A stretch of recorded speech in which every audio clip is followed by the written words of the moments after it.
Welcome back, everybody, to Neutrality Studies. Today again, Bienvenidos de nuevo a Neutrality Studies. Dr. Hoy, otra vez, con mi amigo y colega, el Dr. Warwick Powell, profesor en la Universidad de Queensland. Warwick, bienvenido de nuevo. Encantado de estar contigo, Pascal. Tenemos esta visita de Donald Trump a China. Estaba prevista inicialmente para el mes pasado, pero como Trump no ganó su guerra con Irán, la pospuso. Y luego de repente se anunció que tendría lugar esta semana. Y ahora ha estado en China durante 2 semanas. Desprep to brace tarismo. Imo crees que sinda. Making out of this visit, and how do you think it went? Well, firstly, I think it was a very short visit, and there were. En primer lugar, creo que fue una visita muy breve y que hubo pocos preparativos antes de que tuviera lugar. Parte de los comentarios que recibí de personas del lado chino reflejaban, de hecho, cierta frustración, porque sentían que la parte estadounidense no estaba centrada en los temas que una cumbre de este tipo podría abordar.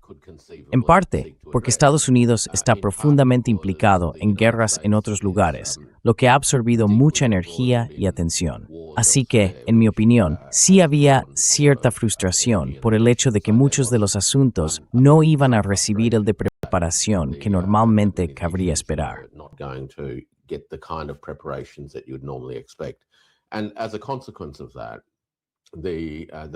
Y como consecuencia de eso, la cumbre se convirtió en un evento bastante limitado, donde creo que el objetivo principal era primero volver a establecer una cierta conexión, crear un ambiente, por así decirlo, que sirviera de base para conversaciones más de fondo que tendrán que abordarse sobre muchos temas. Y también ofrecer una oportunidad para que la administración estadounidense y algunos de sus principales responsables pudieran reunirse por primera vez con sus homólogos del lado chino. Así que, en cierto modo, fue una cumbre para volver a conocerse, más que una centrada en resolver cuestiones de fondo.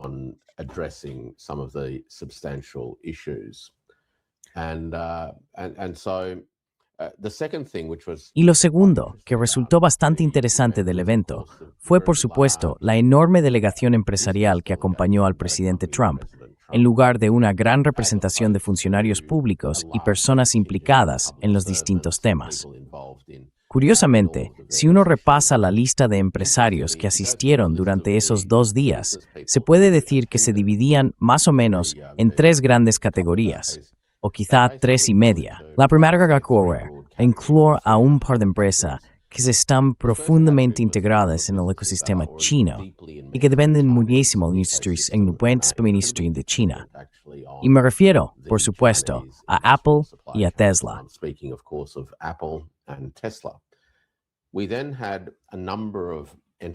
Luego tuvimos a varias empresas del sector tecnológico y de la información, ya fuera en el ámbito del hardware o en otros, que en el fondo desearían con todas sus fuerzas poder integrarse de verdad en el mercado chino, pero que por distintos motivos han visto limitada su capacidad de acceder a un mercado tan grande. También tuvimos a bastantes personas del sector de los servicios financieros estadounidenses, lo cual me pareció interesante, porque uno de los grandes temas que están surgiendo, esos asuntos de fondo que van tomando forma poco a poco, tiene que ver directamente con el núcleo del modelo empresarial estadounidense, su modelo global de negocio y con el papel del dólar en ese contexto, así como con la disposición de otros países y bancos centrales a reciclarlo.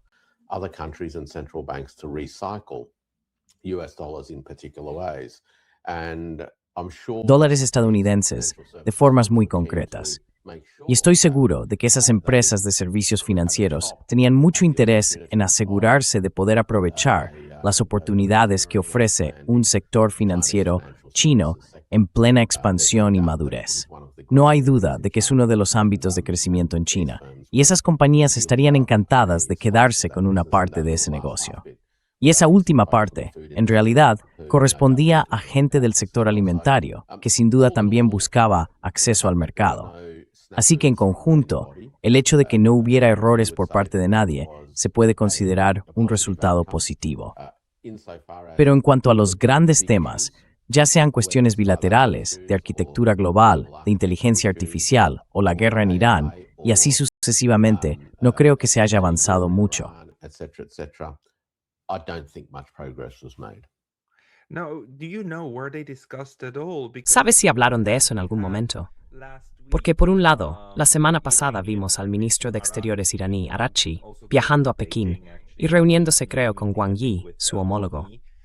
También tuvimos a los iraníes, por supuesto, yendo a ver a los rusos. Y dentro de poco, los rusos, con Vladimir Putin, también tendrán una reunión con Xi en Pekín. Todo el mundo va a China últimamente.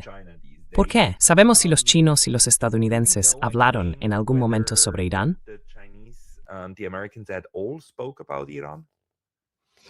Well, according to President Trump's or the White House's, Bueno, según la publicación o el comunicado en redes sociales del presidente Trump o de la Casa Blanca, sí se trató el tema de Irán, especialmente en relación con dos cosas. Bueno, en realidad tres, diría yo. La primera es que tanto los estadounidenses como los chinos coincidieron en que esta guerra debe terminar.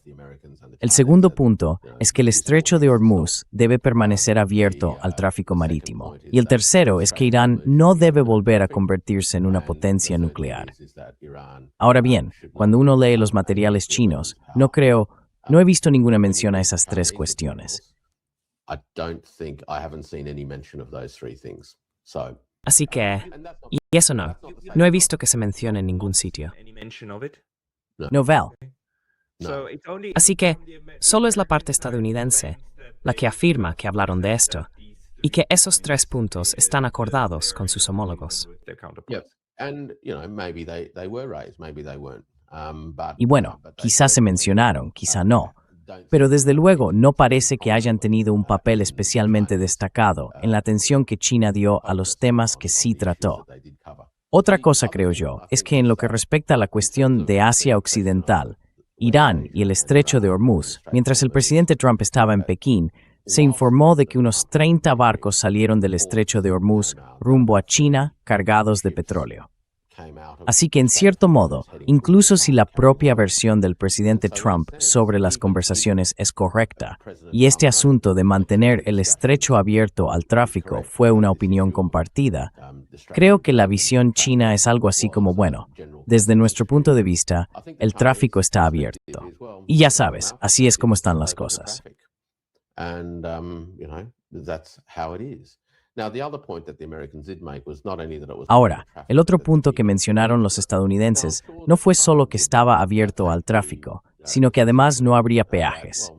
Estoy seguro de que China adoptaría la postura de que, bueno, ellos también preferirían que no hubiera peajes, pero eso solo sería posible en circunstancias ideales. Y ahora mismo, las circunstancias no lo son. Aún así, los petroleros están navegando, los chinos se están coordinando con los iraníes, y bueno, se hacen pagos cuando es necesario, y quizá algunos no. Así que creo que, desde el punto de vista de China, tienen una visión mucho más pragmática de todo esto.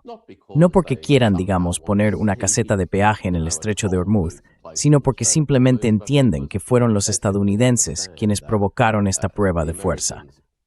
Fracasaron en ella, e Irán, por ahora, hasta que se negocie otra cosa, puede ejercer el arma de Hormuz. Otherwise, can exercise the Hormuz weapon. Yeah, and there's no good Sí, reason to believe y bueno, why Iran no hay would ningún have motivo the real same para rule pensar that que Irán tenga que imponer las mismas reglas a todo el mundo. and let the Chinese Quiero do decir, for free. el peaje puede dejar pasar gratis a los chinos, ¿no? Y cobrar a los demás. Y si estás del lado bueno de Irán, como lo está China, pues probablemente tengas más posibilidades de que te salga más barato o incluso gratis. La cuestión es que Estados Unidos intenta presentar esto como si estuviera defendiendo los principios del derecho internacional, ¿verdad? Pero no, eso no cuela. Nadie está por encima de la ley, salvo el hegemón, claro. Pero todo el asunto me pareció un poco, no sé, sin drama. De verdad tuve la impresión de que no hubo consecuencias, que no pasó nada. Y de hecho, la delegación estadounidense parece que se comportó, ¿no? Y que aceptó todo lo que la parte china había preparado. ¿O has oído tú que algo saliera realmente mal? Or did you hear of anything that went completely wrong? Well, no, and this is what I mean. I think in terms of Bueno, no, y a eso me refiero. Creo que, en cuanto a las formalidades, al comportamiento, a la manera de conducirse y todo eso, todo fue bastante fluido. Es decir, no hubo explosiones públicas de ningún tipo. No parece que hubiera mal humor, ni voces elevadas, ni nada por el estilo. Y quizá en parte creo que eso se debe a que los temas de fondo realmente no se pusieron sobre la mesa. Los asuntos se plantearon más bien a un nivel muy general, y creo que eso se vio en las imágenes de las declaraciones iniciales de ambos presidentes, donde el presidente Xi Jinping expuso un conjunto concreto de preocupaciones y su punto de vista sobre ellas, tanto en lo que respecta a las relaciones bilaterales como a la importancia de esas relaciones a nivel global.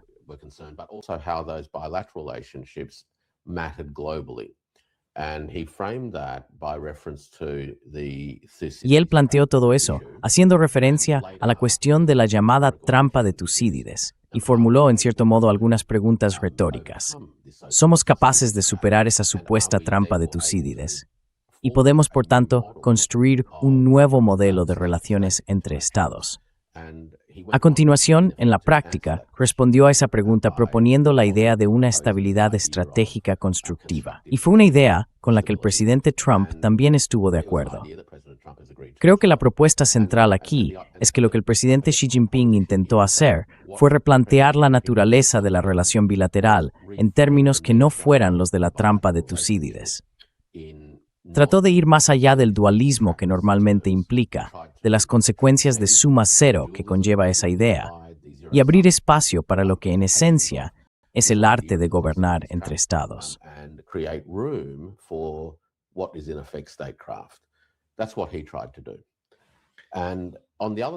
Eso fue lo que intentó hacer. Y por otro lado, el presidente Trump se centró mucho más en la relación personal. Ya sabes, nos conocemos desde hace mucho tiempo, es un honor estar aquí en China, es un honor ser tu amigo, y cosas por el estilo. Así que creo que teníamos quizá enfoques algo distintos, no necesariamente en conflicto, pero sí maneras diferentes de afrontar esta cumbre, que no estaban del todo alineadas. Y bueno, está claro que cada uno aporta su propio estilo, pero creo que eso reflejaba por un lado cierta falta de preparación, y por otro, el hecho de que China se toma muy en serio esta cuestión del arte de gobernar, como corresponde a un país de gran peso.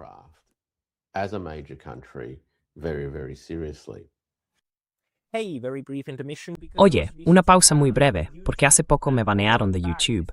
Y aunque ya he vuelto, esto puede volver a pasar en cualquier momento. Así que por favor, considera suscribirte no solo aquí, sino también a mi lista de correo en Substack. Es pascalotaz.substack.com. El enlace estará en la descripción de abajo. Y ahora, volvemos al vídeo. Bien, si no me equivoco, la última cumbre entre un presidente de Estados Unidos y Xi Jinping fue en San Francisco, ¿verdad? Creo que fue con Joe Biden en su último año de mandato durante su legislatura. En 2023, probablemente. During his term, 2023, probably. No, I'm trying to remember. Probably 2023. So probably around 3 years. Estoy intentando acordarme. Probablemente fue en 2023, así que hace unos 3 años. Y recuerdo que básicamente tuvieron una buena reunión, se dieron la mano y todo eso. Pero luego, en la rueda de prensa, Biden llamó dictador a Xi Jinping. Esta vez, parece que Donald Trump no ha dicho nada escandaloso, al menos por ahora. En general, ¿tú crees que esto se puede interpretar de forma positiva?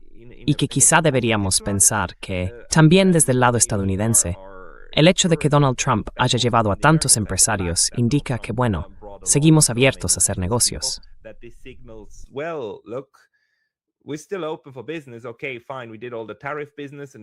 Vale, de acuerdo. Ya hicimos todo el tema de los aranceles, hemos sido bastante duros y tenemos toda esa retórica negativa cuando estamos en casa. Pero en un plano más real, ya sabes, seguimos queriendo hacer negocios. Y de hecho, incluso el director de Nvidia estuvo allí, ¿verdad? Sabemos que Estados Unidos bloquea la exportación de algunos de sus modelos de chips más recientes y demás, y que Nvidia no está precisamente contenta con eso. Pero, ¿tú ves algún significado en el hecho de que incluso haya invitado al director de Nvidia?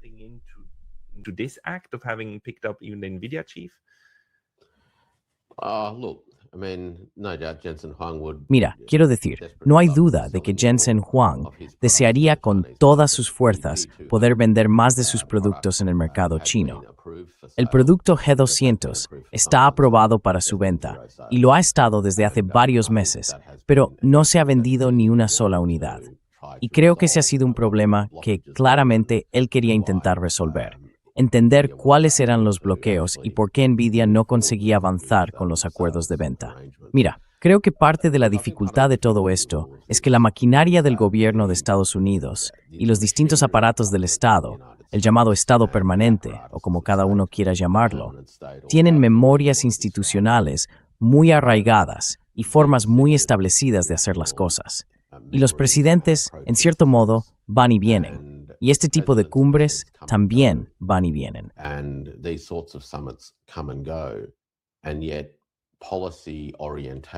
Aún así, las orientaciones políticas no suelen cambiar de forma radical solo porque se celebren este tipo de cumbres.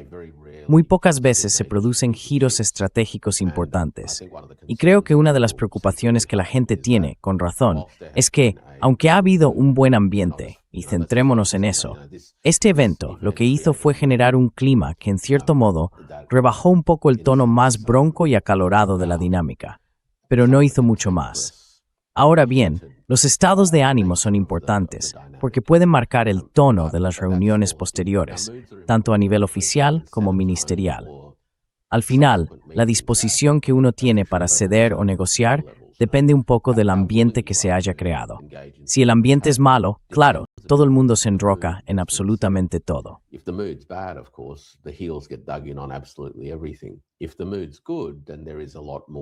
Si el ambiente es bueno, hay mucha más disposición a ceder un poco y llegar a acuerdos. Pero las cuestiones estratégicas, creo yo, siguen siendo las más importantes, ¿verdad? Y esto tiene que ver con una cuestión de mentalidad estadounidense, porque el tema estratégico, en realidad, trata de cómo Estados Unidos entiende los cambios en el mundo, los cambios que ha vivido en sí mismo, que también contribuyen a esos cambios globales, y cómo quiere situarse de cara al futuro. Ahora bien, tenemos algunas pistas de esto, y ahí está parte del problema que, en mi opinión, mucha gente encuentra al intentar dialogar con el gobierno, que la administración estadounidense está, digamos, un poco desordenada, mientras intenta averiguar exactamente cómo responder a todo esto.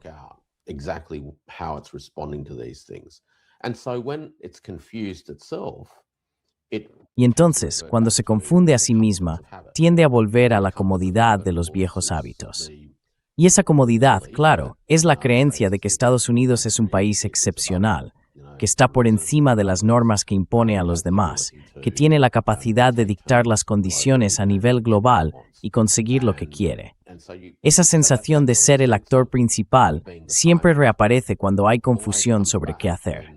Lo que este estado de ánimo provoca es que se abra un espacio en el que Estados Unidos, tanto a nivel de funcionarios como de miembros del gabinete, quizá empiece a reflexionar sobre cómo percibe los cambios en el mundo. Y hay partes de la realidad que, creo, poco a poco van abriéndose paso.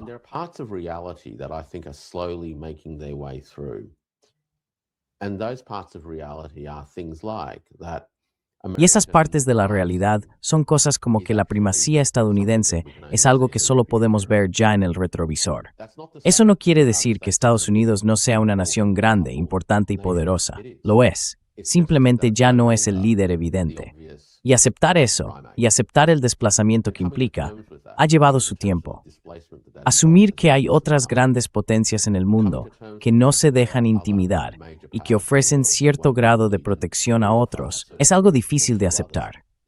Y hemos visto, a lo largo de los últimos 10 años, esfuerzos muy enérgicos por sacar a China de su camino, por interrumpir su desarrollo y su crecimiento, por contenerla e incluso por hacerla retroceder. And even to set it back. And most of those efforts ultimately proved to be fruitless. Y la mayoría de esos esfuerzos, al final, resultaron inútiles.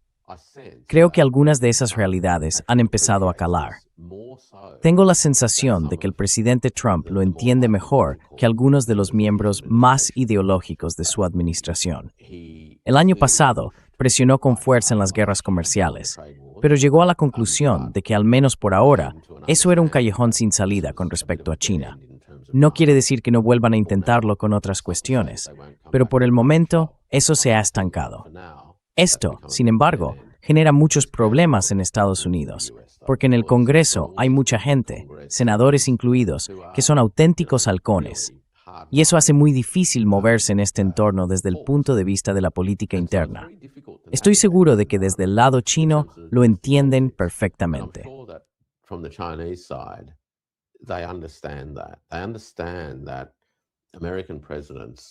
Entienden que los presidentes de Estados Unidos, irónicamente, están muy limitados por un conjunto de instituciones políticas que tienen su propia lógica. Así que por ahora las expectativas son bastante bajas. Pero lo que creo que intenta hacer China es crear un espacio en el que Estados Unidos pueda participar en un mundo multipolar sin tener que asumir ni psicológica ni simbólicamente que ya no ocupa la posición dominante. Y ese espacio existe hoy. Esta idea de que el ascenso de China puede ser un catalizador para la propia renovación de Estados Unidos. Eso es, en realidad, una invitación. Una invitación a que Estados Unidos replantee su forma de relacionarse con el mundo, pero también a que replantee su propia comprensión de sí mismo.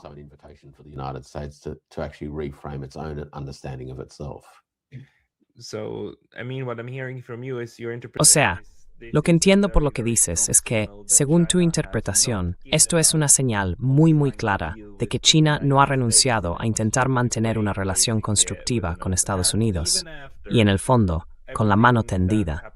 Y eso, incluso después de todo lo que está ocurriendo con la guerra en Ucrania, de cómo la alianza de la OTAN está tratando a Rusia, y también, bueno, probablemente incluyendo un intento de asesinato contra Vladimir Putin en Valdai con drones. Y por supuesto el asesinato del Ayatollah Ali Khamenei en Irán hace solo 2 meses, y la guerra con Irán, y la forma en que Irán respondió, básicamente con una estrategia de negación.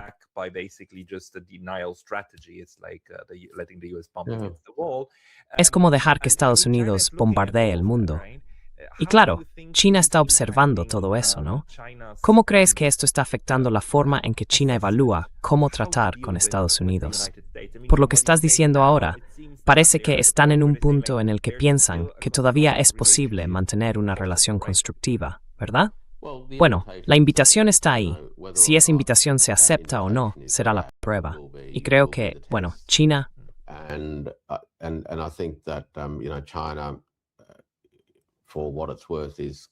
Por lo que vale, está comprometido con el esfuerzo necesario para intentar que esta relación funcione lo mejor posible.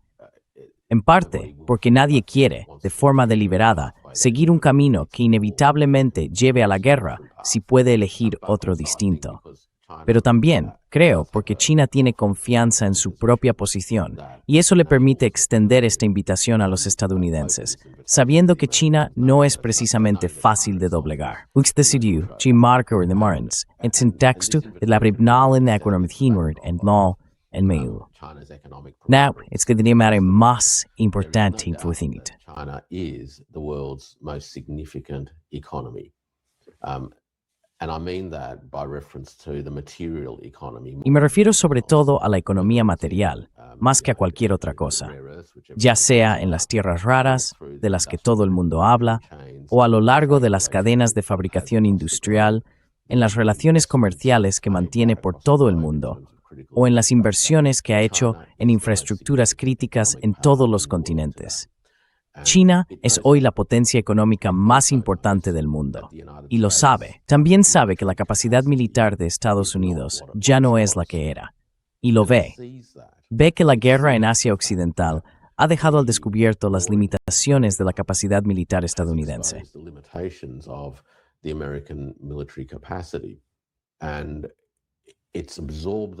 Y ha aprendido esas lecciones. Las ha asimilado, no porque de repente piense que China puede salir ahí fuera y volverse beligerante como los estadounidenses. La lección que, en mi opinión, se ha interiorizado de forma muy concreta es que Estados Unidos ya no está en condiciones de imponer su poder militar en Asia mientras China esté presente. En otras palabras, China no puede ser mandada por los estadounidenses. Y eso no es una visión ingenua. Es, digamos, una visión con una base muy sólida.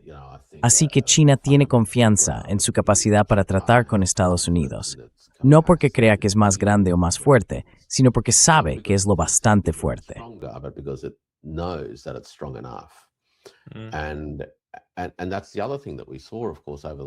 Y eso es lo otro que hemos visto claro en estos 2 últimos días, que todo el planteamiento de esta invitación, esa idea de ir más allá de la llamada trampa de Tucídides, era en realidad China diciendo, somos una de las grandes potencias del mundo, y somos nosotros quienes te invitamos a unirte para construir un mundo mejor.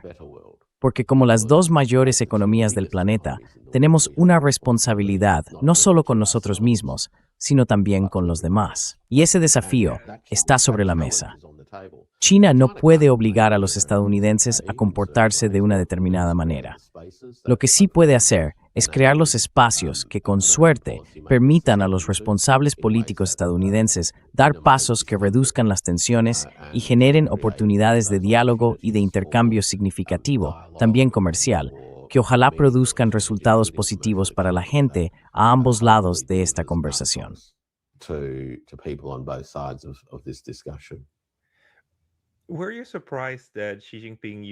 ¿Te sorprendió que Xi Jinping usara esa metáfora de la trampa de Tucídides? Porque la idea, el concepto en sí, es claro, muy halagador para China. Al fin y al cabo, toda la teoría de la trampa de Tucídides dice que, cuando una potencia dominante empieza a decaer y surge otra nueva, inevitablemente acaban enfrentándose en una guerra. Él, sin decirlo abiertamente, vino a decir algo así como, mirad, nosotros somos la nueva gran potencia. Eso es un hecho. La única cuestión es si podemos hacer esa transición con guerra o sin ella. En el fondo, con palabras bonitas, eso era lo que quería transmitir.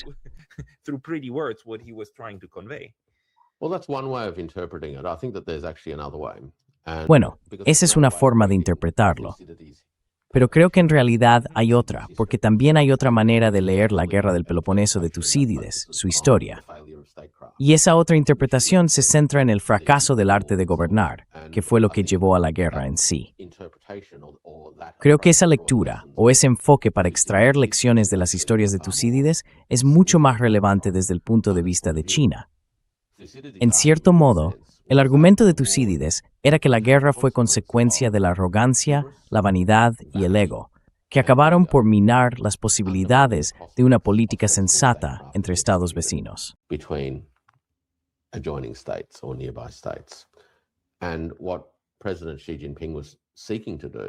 Y lo que el presidente Xi Jinping intentaba hacer al recurrir a la historia de la trampa de Tucídides era decir, existe una narrativa que sostiene que el conflicto está, en el fondo, estructuralmente destinado, que ese es el destino. Y Xi Jinping le dijo a Donald Trump que la elección que tenemos es si nos dejamos llevar por esa idea de la trampa de Tucídides o si aprendemos las otras lecciones de Tucídides, redescubrir el arte de la diplomacia y no permitir que la arrogancia, la vanidad o el ego descarrilen las posibilidades de coexistencia. Ese es el verdadero reto. Así que era una lectura mucho más profunda de Tucídides que la que se encuentra en la narrativa de la trampa de Tucídides, que se popularizó dentro del marco de la ciencia política estadounidense, ¿verdad?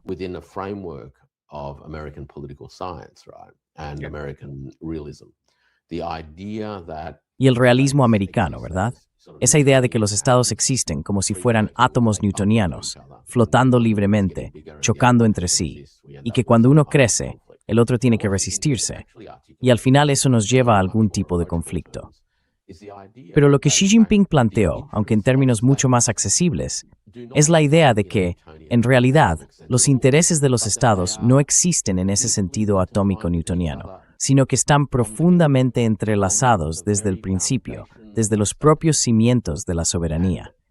Y el reto está en aceptar que tenemos que gestionar ese entrelazamiento, en lugar de decir simplemente, bueno, aquí aparece un Deus ex machina, ¿no? Deus ex machina, right? This power of God driving this system to... Ese poder de Dios que impulsa este sistema hacia el conflicto. Creo que eso es, dudo en usar palabras como más profundo o más verdadero, porque no creo que sean las adecuadas. pero sí pienso que es una forma de ver a Tucídides con la que el propio enfoque de Xi Jinping probablemente se sentiría algo más identificado. Y por cierto, él ha dicho en el pasado que no acepta el argumento de la llamada trampa de Tucídides. Así que al mencionarlo, en realidad lo que buscaba era superarlo, ir más allá de él. Y eso se apoya en otras 4 ideas. En los últimos 4 o 5 años, China ha propuesto 4 principios fundamentales sobre el desarrollo global, la seguridad global, la civilización global y la gobernanza global. Global civilization and global governance. And the idea, the golden thread, if you will, Y la idea, el hilo conductor, por así decirlo, que une esos 4 puntos es que todas las naciones, todas las comunidades del planeta están entrelazadas entre sí, con un destino común. El reto que tenemos es encontrar la manera de convivir en este único planeta, no a pesar de nuestras diferencias, sino precisamente gracias a ellas, y de abrazarlas con respeto y con asombro. Y cuando lees todos esos documentos, y luego vuelves a mirar los comentarios que hizo sobre la llamada trampa de Tucídides y todo eso, creo que la interpretación que he intentado compartir contigo aquí tiene mucho más sentido.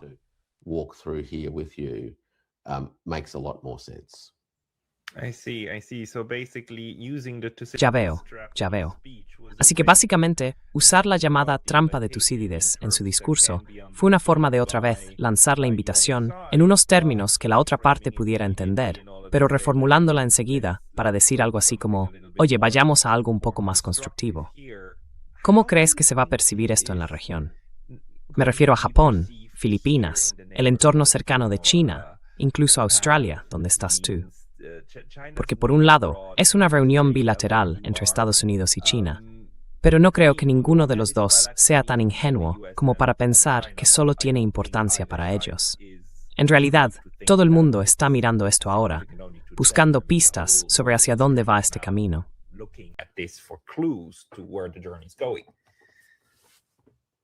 Look, at a certain level, Meaning, is hiermot fristes gans with things can rise gangments to race that and already the worship mage cured, no have meets moss feast when throughout part. it would make everyone's lives a lot easier. Sí, muchísimo. Okay, so if Vale, así que si esta reunión acaba contribuyendo a una nueva paz en el contexto de un mundo multipolar, Tokio estará más tranquilo, Manila estará más tranquila y Canberra también estará más tranquila. Las únicas personas que no se van a relajar con todo esto son las que se dedican al negocio de vender armas. Pero el verdadero reto será ver si estas grandes ideas y el ambiente que ha generado esta visita consiguen penetrar en la maquinaria del gobierno y en las instituciones del Estado, que siguen viendo el mundo en términos de enfrentamiento, en términos dualistas, y hasta que esas cuestiones no cambien. Bueno, esto es en realidad un desafío lanzado a Washington. En su 250 aniversario, lo que se le está diciendo es, aquí tienes una oportunidad, como parte del comienzo de tus próximos 250 años, de dar un paso adelante y no solo ser una gran potencia, como quizá lo fuiste históricamente, sino empezar a comportarte como un estado civilizacional. Esa es la oportunidad que tiene hoy Estados Unidos. ¿La aprovechará? Bueno, ya lo veremos. will it grasp it? Well, let's see. Y hay quien interpreta que, bueno, Donald Trump en realidad tenía la intención de ir a China con una gran victoria sobre Irán para proyectar fuerza y todo eso. Pero no salió así. ¿Cree que las lecciones de la guerra con Irán son algo que...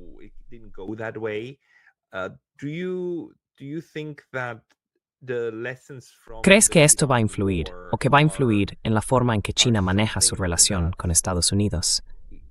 ¿O simplemente lo dejarán ahí y dirán algo así como, no, esto es solo lo que ha pasado, pero la relación bilateral es otra cosa?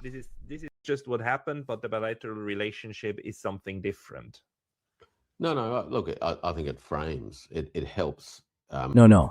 Mira, creo que esto da forma, ayuda a definir el marco, y lo hace porque ahora está bastante claro que toda la arquitectura de la primacía estadounidense en el mundo, la que hemos visto durante los últimos 80 años, ya no es viable. Me refiero sobre todo a esa red de bases avanzadas, ya no pueden defenderse como se suponía. Y cuando eliminas eso, todo el enfoque estratégico de la llamada disuasión también desaparece. Así que no hay duda de que, más allá de teorías sobre la trampa de Tucídides y su posible superación, hay una principio de fondo. Las dinámicas materiales también han cambiado.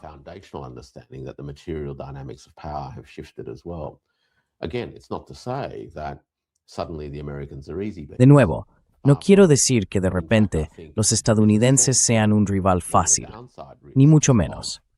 De hecho, creo que hay una sensación de que uno de los riesgos o consecuencias negativas de esta guerra en particular, y de otras que están ocurriendo, es que, a medida que el arsenal estadounidense se va agotando, hay sectores dentro del cuerpo político norteamericano, entre los neoconservadores, los halcones, y quienes parecen ansiar la guerra constantemente, que podrían intensificar su violencia y activar aspectos del repertorio estadounidense que no solemos ver tan a menudo. Y me refiero con eso a más actos de piratería, más conflictos en zonas grises, sabotajes y asesinatos.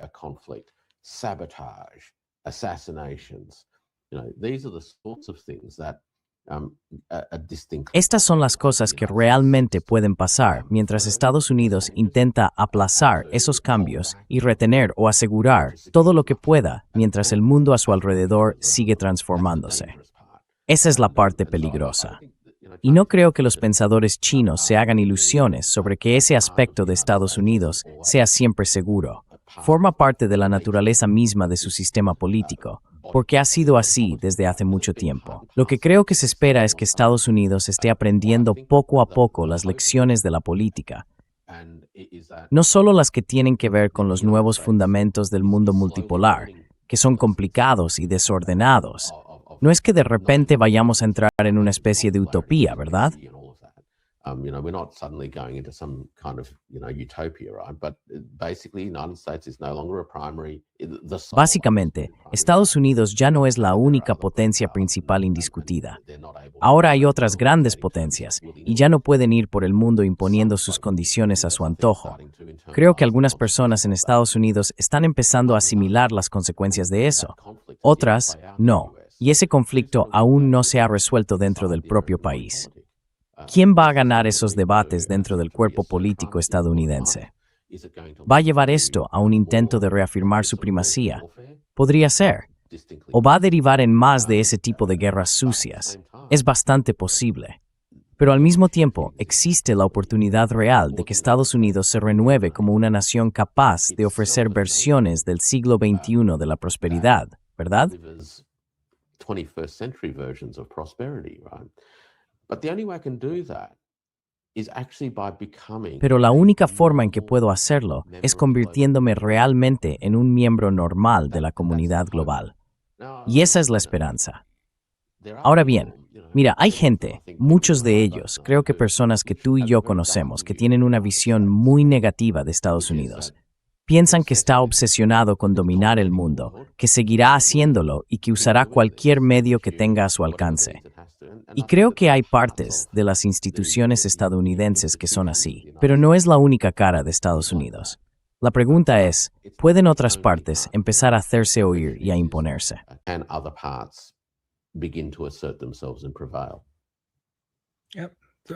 En cierto modo, China lanza el mensaje de que la puerta sigue abierta. No vamos a ser nosotros quienes la cerremos, pero somos conscientes de que quizá lo hagáis vosotros. Ahora bien, aquí están las razones por las que es mejor mantenerla abierta.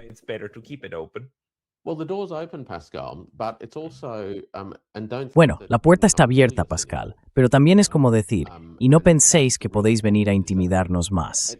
Y ese es el punto real. Verás que en toda la conversación, nada de eso se mencionó, porque en realidad se da por entendido. El presidente Xi y el presidente Trump entienden perfectamente la realidad. A China no se la puede intimidar. Y puede que otros todavía quieran hacerlo, ¿no? Los halcones y todo eso. Pero el presidente Trump sabe que esa no es una estrategia ganadora. Lo que intenta averiguar es cuál sería una estrategia ganadora, dadas las limitaciones institucionales, las limitaciones culturales y todo ese tipo de cosas, y la necesidad de ser visto como el que gana, ¿verdad? Y ahí no hay claridad. A eso me refiero, a lo que comentaba antes. El riesgo ahora mismo es que como Estados Unidos no tiene claridad sobre este tipo de cuestiones, tiende a revelar pos institucionales. It tends to revert back to institutional habit. And institutional habits are dangerous. Y los hábitos institucionales son peligrosos para otros en el mundo. Y la paradoja es que en realidad eso acelera los problemas de Estados Unidos si siguen por ese camino. Pero los hábitos institucionales son, bueno, eso, hábitos, y cuesta mucho romperlos porque hay un montón de prácticas, comportamientos, políticas, formas de pensar que van todos juntos. Son las reacciones. ¿Sabes a lo que me refiero? These are the reactions, you know. Sí, no. Es bastante curioso. Sabes que en Estados Unidos, si no presionas a China, si no vas allí y les dices lo que tienen que hacer, entonces te van a llamar a alguien que no se enfrentó a China, ¿verdad? Que no cumpliste con tu papel. Es bastante curioso. Absolutely. And Exactamente. Y una de las cosas, iba a mencionarlo, y me alegra que lo hayas sacado y me lo hayas recordado, es que gran parte de los comentarios críticos que llegan desde Estados Unidos sobre este viaje se centran en realidad en lo que el presidente Trump no mencionó. President Trump did not talk about. Sí. Debería haber hablado de los derechos humanos. Tendría que haberles mencionado lo de Taiwán y todo eso. Sí.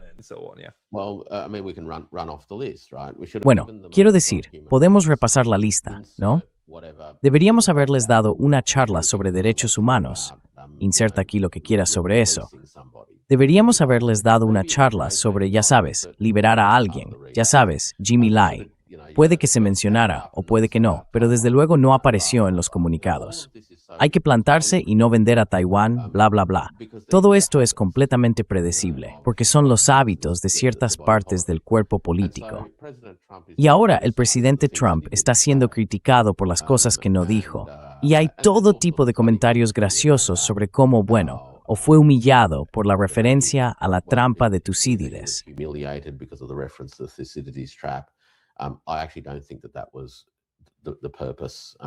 La verdad, no creo que ese fuera el propósito, y estoy bastante seguro de que no lo era, porque ya sabes, cuando gente como Gordon Chang comenta sobre algo así, puedes estar casi seguro de que está equivocado. Así que sí, tengo bastante confianza en que ese no era el objetivo.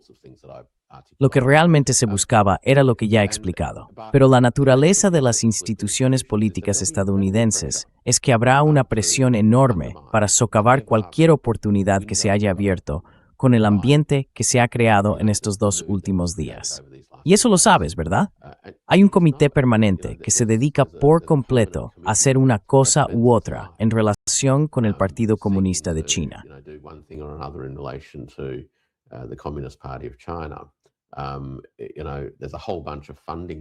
Sabes, hay toda una cantidad de financiación que existe para desprestigiar a China, y hay gente que recibe dinero por eso. Hay toda una industria, lo que llamamos think tanks, cuya base de financiación depende de que se mantenga un determinado relato. Así que, como ves, es una mentalidad muy profundamente arraigada. Y luego está el otro tema, que tiene que ver con la cuestión de Taiwán, ¿verdad? En muchos sentidos. Estados Unidos en realidad nunca ha superado haber perdido China. En los años 50, recordarás que uno de los grandes debates, en el 51 y el 52, giraba en torno a esa pregunta, ¿quién perdió China? Y la cuestión de la relación de Estados Unidos con la República de China, que había establecido su base en Taipei, en realidad tenía que ver con resolver un problema más amplio, recuperar lo que se había perdido.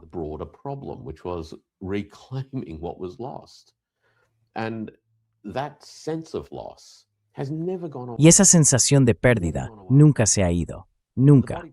El cuerpo político, por así decirlo, pensó que quizá podría, en cierto modo, recuperar a China durante los años 2000 y 2010, integrándola en instituciones neoliberales. La idea era, si conseguimos que China sea capitalista, podremos cambiarla y recuperarla así. Y cuando eso no ocurrió, apareció una enorme sensación de agravio, una especie de arrepentimiento del comprador. Se vio claramente hace unos 6 años, cuando creo que la revista Foreign Affairs o Foreign Policy publicó un número especial titulado «Mereció la pena el compromiso». Y ahí había artículos de gente de los principales think tanks, líderes de opinión en este ámbito, que básicamente decían, Pekín ha desafiado a Washington. No se ha convertido en algo parecido a nosotros. Beijing's defied Washington. It hasn't become like us. And Sí, que eso es el mayor de los insultos, ¿verdad? ¿Cómo te atreves? ¿Cómo te atreves no solo a no hacer lo que decimos, sino además a no convertirte en uno de nosotros? yeah, and so, but I Quiero decir, sí, bueno, pero le voy a dar crédito al presidente Trump en este tema. No creo que tenga ninguna ambición ideológica de, digamos, hacer que China sea más parecida a Estados Unidos, ni nada por el estilo. No está metido en ese tipo de proyecto. Pero claro, hay mucha gente que sí lo está. Y bueno, Xi Jinping lo dejó muy claro. Los chinos dejaron muy claro que este asunto debe manejarse con muchísimo cuidado. Ahora, la gente puede interpretarlo como quiera, una amenaza, una advertencia o lo que sea. Pero si lo tomamos al pie de la letra, básicamente significa que todo lo que se diga o se haga en relación con la cuestión de Taiwán debe hacerse con mucha prudencia, porque es un polvorín, y hay que tenerlo muy presente.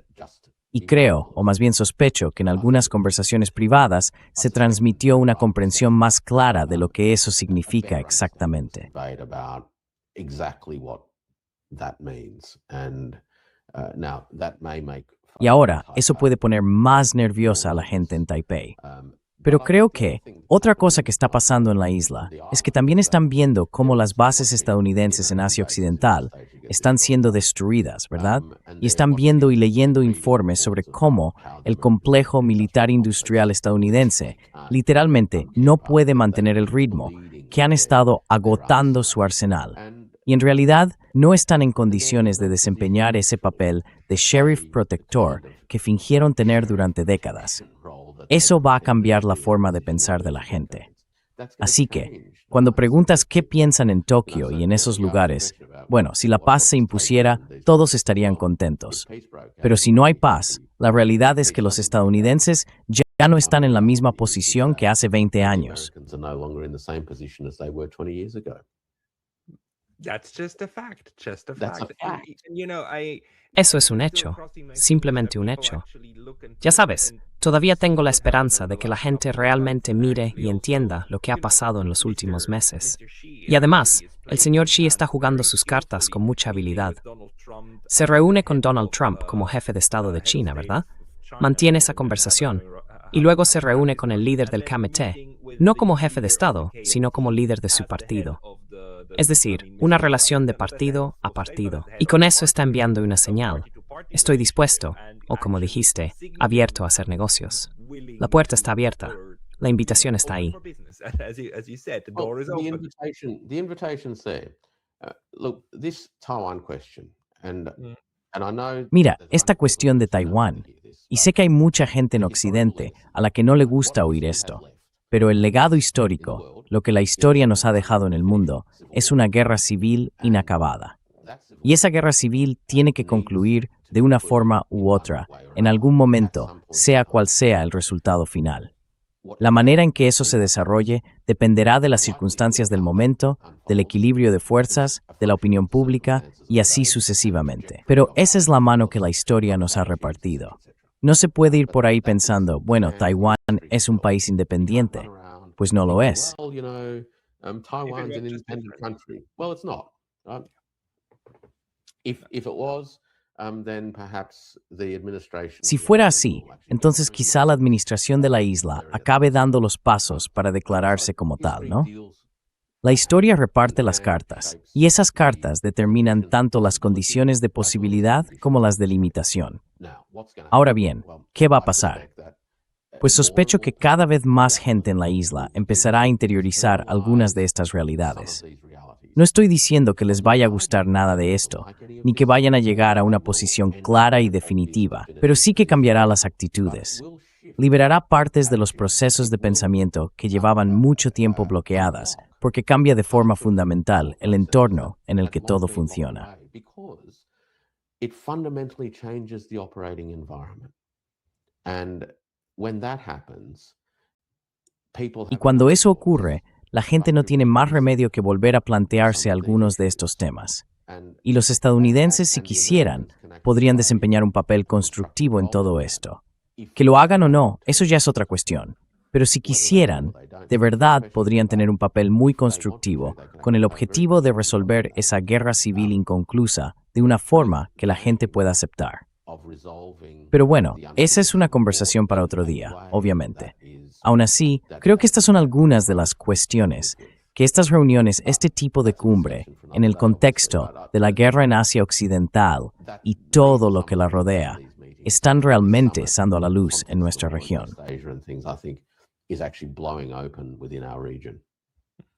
Yeah, thank you very much. I'm very glad for this assessment, and I'm also glad that this is one of the moments when we do not need to be super fatalistic. I mean, this not having been a huge outcry or something is already something, and I'm glad that there is still space open for a constructive relationship. Whether that is intended or not, will be taken or not, is another question. But Warwick, like people who want to follow you, I highly recommend them actually finding you in your on your Substack. Sorry, this one here. It's a wonderful place where you write a lot of analysis with a lot of data, and actually also on your YouTube channel, which is a wonderful one. TIO Talks with Warwick Powell. Highly recommended. Is there any other place where people should go to find you? Bueno, quizá quieran comprar mi libro, Termoeconomía en tiempos de monstruos, en Amazon.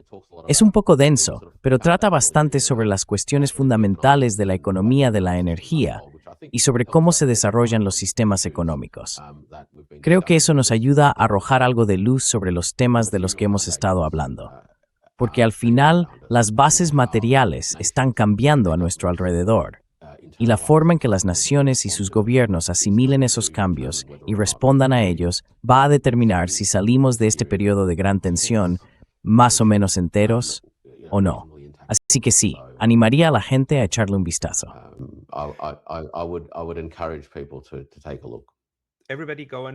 Amigos, buscad termoeconomía en una época de monstruos. Repensar la teoría China y la economía geopolítica internacional del Dr. Warwick Powell. Warwick, muchísimas gracias por tu tiempo hoy. Thank you so much for your time today. Ha sido un placer.